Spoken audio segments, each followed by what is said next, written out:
En juillet 1996, la région du Saguenay-Lac-Saint-Jean avait déjà été pas mal arrosée. Imaginez, pendant les 15 premiers jours du mois, il y en a eu 10 où il a plu.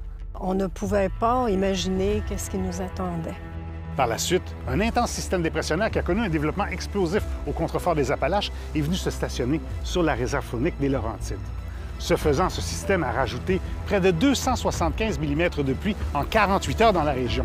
C'est comme s'il y avait tombé, 4 mètres ou 3 mètres de neige, ça avait été l'hiver. Non seulement il a plu 275 mm de pluie dans la vallée, mais toutes les montagnes avoisinantes ont ruisselé vers les vallées, créant le déluge du Saguenay. Il y avait des troncs d'arbres qui jonchaient le sol de la baie et qui flottaient dans la baie. On a commencé à avoir plus tard des habitations qui commençaient à flotter comme des coquilles de noix sur la rivière. Ici, le lac des AA, la digue a cédé. La vague a emporté boue et eau jusque du côté de la baie. Ça a coûté la vie à 2 enfants.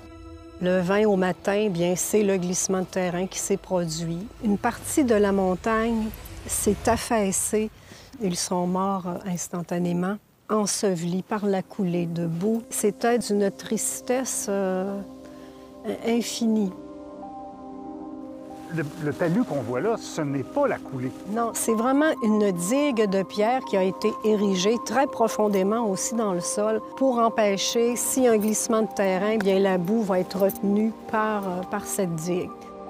On voit ici les entrées de garage des résidences, les entrées des maisons.